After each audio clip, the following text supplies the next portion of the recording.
I've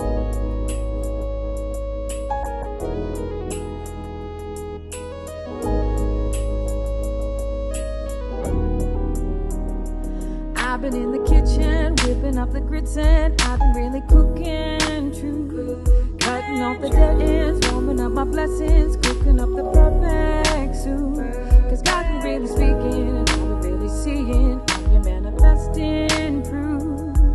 I've been cooking up some blessings for me, cooking up some blessings for me.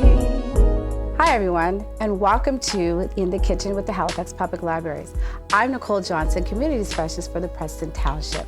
We are doing a cooking series that was reflective of African Nova Scotian traditional foods and comfort foods and home-cooked meals. And today, we have one of our home cooks all the way from the community today, Mrs. Ariana Desmond. So we're going to introduce her in a few minutes, and I just wanted to let you know that this is one of the things in one ways that we're engaging in our community where we can reflect our own foods. Welcome, Ariana. Thank you for having me. You're always a welcome. Tell us a little bit about yourself. Well, I grew up in North Preston, raised by my mother and father. I spent most of my days watching my grandmother cook for us, me and my many cousins. So I kind of followed after her cooking. It felt good to nurture and feed people, make sure that they felt good about the food that was going into them. So today we're cooking two recipes. Tell us about the first one that we're doing. The first recipe that we are doing, we are going to be making a beef and barley soup. This is something that we used to make all the time, just for throughout the winter, sometimes in the summer if we were feeling a little bit down. Cold and flu season, pick you right up. Right on, barley. Yeah. So that's the comfort part, right? It is. So I see that you have a lot of things prepared for prep, right? But we're still going to do some chops because it's important to let people know. And for those of you who are cooking, your recipes are in your book. So please follow along because it'd be great to follow the recipes as Ariana has already provided that for us. So now I'm going to be your sous chef and I'm going to help today just to let me know what it is that we need because I haven't done a barley soup. So this is going to be all new for me as well. But before I do, I'm going to put on my gloves because I have polish on my hands and that is not a good health tip. So we just to make sure that we cover it because we don't want any paint in our food. That is not what we're doing. So excuse me one sec, I'm going to put mine on. No problem. And then so what is the first thing that we need to do? Because I see a lot of ingredients, but the soup, everything goes in the pot, correct? Everything is going to end up in the pot, yes. Okay, so what is your first step? Well, to start off, for beef and barley soup, if you like, you can substitute the barley for potatoes and you would just add them later on with your carrots. But today we are going to use barley. You can either use pot or pearl barley. I have pearl barley already pre-soaked. You want to soak this overnight in about 4 cups of water in a very deep bowl just so that it can rehydrate from being dehydrated. And once you get over the next day, you would rinse it off with some cold water just so that we can get off any sediments that were stuck to the barley. And once you do that, we're gonna go ahead and boil that. I believe we're gonna boil this for about 1.5 hours just so you have it and it's gonna cook all the way through. So what I'm going to do is I'm gonna turn on my burner. I'm gonna turn it on about medium heat. We're gonna add a teaspoon of salt. Thank you. Good. So I've added that salt. We're gonna let that boil, and then I'm going to just shake this barley in. So now the whole thing goes in there? Yep, this is about 1 cup of barley. Okay. I'm just gonna use a measuring cup and scoop out some of that water so that I can get the rest of the barley out of the dish. So now this is a question, it may be a silly question, but I'm standing here watching you. So when people do macaroni and stir that, is that the same thing that we do with barley when it's in there? We stir it to separate it? It is. Okay. So we're gonna stir this if you'd like to give it a stir. I would love to, just jump right on in. And while this is cooking, you wanna continually stir this just so it doesn't stick to the bottom because barley does have a tendency to fall to the bottom and will burn quickly, Right. okay? Yeah. Good So tip. once this gets up to a boil, we're gonna reduce heat to medium heat and let it cook for that 1.5 hours, okay? Now listen, nothing's been cooked yet, but it smells delicious in this kitchen. So thanks for choosing this recipe. No problem. Okay. So we're gonna leave that for now and we're gonna move over to finish the cuts that we have to make. So for this recipe, we do have a few ingredients as you can see here. that out of the way. Okay. We have celery. We're gonna do the celery. We're gonna do it in a medium dice, so it should end up looking fairly. Would you like me to do that, or are you going to do it? I'm gonna show you, and then I'm gonna let you do it, yes, okay? I'm If you gonna like, just wash your hands beforehand or wear gloves. So for this, what we're gonna do is we're gonna cut it down the middle. If you have small children and they cannot tolerate bigger pieces, you can dice it smaller. It is just for the preference, just so they are bite-sized for your family.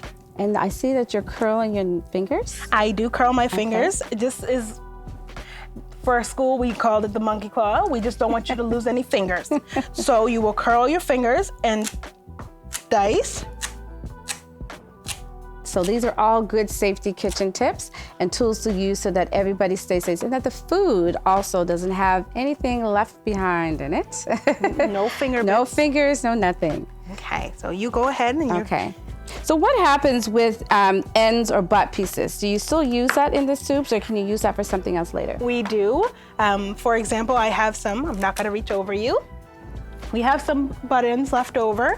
For this, if you like, you can freeze this in a Ziploc baggie, but it makes beautiful stock. So when you need stock, you can bring it out and just chuck it in a stock pot fill the pot up with water and add your ends and let it boil for about an hour to 2 hours until the stock is nice and flavorful. And then you can strain out these bits and put them in your green bin and then save your stock. You can use it. You can freezer bag the stock, or you can use it in mason jars. Nice tip, nice tip. Next, we're gonna do the carrot. I have one piece, I'm gonna let you do it. Okay, so I'm just gonna chop down the middle. Is that what you did? You're gonna cut down the middle. Now again, if I want to remind everybody, you can follow along with your recipe in your cookbook because everything has been provided in the cookbook. So that would be your ingredients, the steps, your instructions. So please make sure you follow along as well as the video. As a side note, you will want to prep everything beforehand so you are not running around trying to get everything gathered at the last minute. So I do encourage you to prep everything beforehand. I have here an onion and a half for our beef and barley today. Sorry. So what I'm going to do is I'm gonna slice it. I'm gonna slice it back. Do not go all the way through, just halfway back. So this also helps with the less tears in the kitchen too, I'm guessing. It does. No more tears, no more crying for us. That's right. And then that is complete. Okay, wonderful. Nice cuts. For the garlic, I know a lot of people have mixed feelings about garlic. For us, it is a staple. It has to be in meals. Garlic is great for flavor and it makes any dish beautiful. So we're just gonna peel that. Again, you can save this for your stock. And what I usually do is I take the knife and I lay it flat. You're gonna hold the handle and you're gonna take the palm of your hand and you're gonna slap it. It's gonna break it up. We're not gonna finely dice it. We're just gonna rough chop it, okay? Wonderful. So you're just gonna take it and chop it. And if you like, you can just roll it, yes. The other good thing about garlic is that it is good for us overall for our digestive system, our immune system, all of those great components, which is a great healthy way to just kind of get it in your, like you said, everyday, your meals in some way. If you can also turn it into drinks too. You can. Yeah. Okay, so now that the barley's on the stove, everything's chopped, what is the next step? The next step is we're gonna go and prep our meat. Okay. We're gonna move over because we're not gonna use the same cutting board as we use for the vegetables. We need to switch and get a cutting board designated just for the meat. Right. And what particular meat are we using today? Does it matter what? You can go to the store and buy stew beef. Okay. I sometimes do not. Okay. I usually go for a sirloin tip roast. Okay. Just because for me, I find them a little bit more tender. Right Depends on the person. Everybody has their favorite meat. I'm not gonna force you to buy strip loin if you don't want to, but that is what I am using. Okay. So I'm gonna go in and try to get rid of some of this excess fat and gunk that you do not want on your meat. And so removing this, of course, helps the meat be cleaner, more easy to chew and digest. Yeah. Is there any other benefits of removing the fat? Well, when removing this, you have to think about it. If you had cooked the roast just like this and you went to eat it, you would be eating that as well. If you put it in the oven, some of this is just fatty tissue. It would cook down, but whereas we are using it for a stock, it's gonna be simmering, so it wouldn't break down that fibrous tissue. Right. So when you go to eat your stew, you would be chewing on that. We don't want that. I generally do not like to feed that to people, so I do cut it off. Right. I have to go back to the smells in this kitchen, and nothing's even been cooked yet. So you can tell that this, all the flavors, all of this recipe that's been chosen is something that will definitely draw people to the kitchen. As soon as you come in that door at the end of the day from a hard day of work and you're coming home, to a hearty meal, this is definitely one of those meals. So next we're gonna add 2 tablespoons of oil to our pot. First, we're gonna heat the pot up. Okay, without anything in it. Without anything in it. We Okay, want the that's pot to get different, nice yes. and warm. Okay, yeah. Before we add that oil. Mm-hmm. And then we're gonna go in and we're gonna add those 2 tablespoons. So let me ask you this question. Mm-hmm. So you're cooking. Are you a person who likes to be in the kitchen and nobody bothering you, or you don't mind other people working alongside I don't mind other people. It makes it easier on me. Like I could say, oh, you do these vegetables and I'll do this. Right. And it gets done faster. Right. I don't mind a little bit of help. Yes. My mom's like, don't nobody be in the kitchen. No, some mothers are very much like that. And, and again, it depends on what she's cooking, and she doesn't mind to help as well. But I know some people are just like, okay, let me do my thing, so they can focus and make sure they're getting it right. Yeah. Yes. Now that's the sound of really good cooking right there. That sear, that simmer. I can't help myself. I can just, the smells, it's just really coming at me. Okay, that's good. So what are you listening to when you are cooking? When you're in that groove, when you're in your comfort zone, what do you listen to? When I'm cooking, most of the time, I'm listening to upbeat, I won't say fast, but upbeat music that's gonna make you want to dance around the kitchen. And mind you, if you do dance, have someone watching the food while you're dancing. We don't want to burn anything, No, we don't. I usually do like to have upbeat music. It's usually me and my mom in the kitchen most of the time, so we end up dancing around. Right. And it always turns out good. Right. So that's a good thing. And your mom's a busy woman, so when you have a moment to be in the kitchen with her, is. it's a special one, isn't it? It is always special. Yes, it is. So there's one. Mm-hmm. Oh, again, these smells. It's just like, and I'm hungry right now, so it ain't helping. But I can't wait till to see all the final, the finishing plate. Bowl, I should say, because it's a stew. Okay, and do we need this yet? No? We can. You can add the dried parsley either with the soup or after. Okay. It does depend on you. We usually do add it in with the rest of our seasonings. While it's cooking? While it's cooking. Okay. Okay, so we're gonna need about a tablespoon of dried parsley. Again, if you have fresh parsley, you can use it as well. I would just reduce that by half. Okay. So we're just gonna use here, what I say, a tablespoon? Yes. My tablespoon is full of oil, so I'm just gonna use 2 halves. Okay.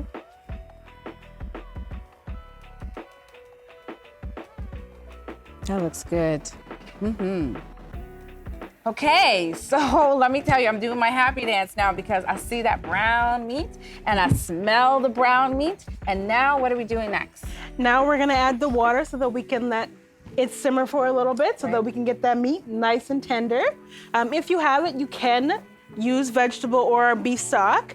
We have the powdered kind, so I'm gonna use 2 teaspoons and I'm gonna use about 2 cups of water just so that we can let that meat simmer, okay? So I'll use this moment as a way to encourage all of you who are out there doing our recipes and following along. Please send in your photos. We would love to see you cooking in the kitchen with your family, whoever that you're enjoying this recipe with. We would love to hear from you. We'd also like to see that come together for you, your finished plate, and also those smiling faces. And maybe, even some good other TikTok things. I'm just saying, you put it up there, it's okay. Yes. Send it in to us because we would love to also have that to share with our cooking series, because there's no better way to see people happy and to see people enjoying the recipes. So go ahead and send those in because we would love that. Okay, so all the information is in your kit, so you can send them along. So once you get the celery in, you're gonna let that cook for a little bit. I would say 5 to 10 minutes. And once you get that done, we're gonna go in and add some more vegetables. Okay. So now, you put the celeries in first because it takes longer to cook? I did, because sometimes celery can be very fibrous, and we know sometimes we cannot always chew through it. Right. So we chuck the celery in so that it can cook for a little bit longer, so that when it is finished, that it'll be soft enough so that even you and your children can get your teeth through it, okay? Hey, so we've kind of speeded up our process just a little bit. So tell us what you have done. So after our meat was to the desired tenderness that we would like, I went ahead and sweated off our vegetables, the onions and the carrots. Yes. And I have since added those to the pot. Okay. You can also do that if you'd like, just to speed up the process. Get a little bit of oil in a frying pan and sweat them off until they are soft and you can get a fork through them. Right. And then add them to your pot. That's what we have here. Now we're just waiting for the barley. It is almost cooked. I did add a little too much water to mine just to make sure that it was cooked all the way through. Right. So what we're gonna end up doing is we're gonna end up straining our barley, and then we're gonna add it to our pot. Okay. And once we get that done, the final step before that is we're gonna taste the broth and make sure it is to your liking.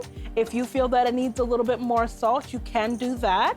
I do recommend seasoning salt. If you do not, you can just use regular salt as well. And make sure that it is to your liking. And when you feel that it tastes perfect to you, you go ahead and add your barley. And when you add the barley, you can go ahead and add the final step, which is your peas. And once you add the peas, you let it cook for about 10 to 15 minutes, and then it is perfect. So we're gonna go ahead and strain our barley. Okay. Oh, that looks good. There's your barley leaf. Make sure we get all the little pieces. We want everything. We're just gonna shake off that excess water. And we don't need the pot. We can keep it in here, correct? Yep, we can Okay. leave the pot there. Now, do you need to rinse that a little bit or just? Nope, we're just gonna shake it off so that Okay, we get I'm all the gonna turn water out. You do not have to use all of this barley. Keep in mind, you will add it till the soup is to your liking. If you want only just a little bit, you can. It will be more of a light soup instead of the heavier one you will get when you add more barley. Okay. So I'm just gonna pull that bay leaf out and set that aside. I know there's another one in there somewhere, but we will get that one out as well. And we're just gonna scoop it out. I don't wanna just shake it all in. That's right, yeah. And then we're gonna give it a stir. That looks good, Ariana. And we're just gonna keep going until we get the thickness that we want. Be careful, the steam is gonna give you a little bit of a steam facial. Could also lead to steam burn, so be very careful of that. Oh my gosh, this is so good. Thank you, Ariana. This dish is divine. Thank you. No problem. And I hope your dish turned out well at home as well, because it is so delicious here in the kitchen. The smells, the taste, everything come together. So thank you for being a part of our In the Kitchen series, and we'll see you next time. Bye for now. I've been in the kitchen, whipping up the grits, and I've been really cooking true. Cutting off the dead ends, warming up my blessings, cooking up the perfect soup. Cause God can really speaking, and I'm really seeing how you're manifesting proof. I've been cooking up some blessings for me, cooking up some blessings for me.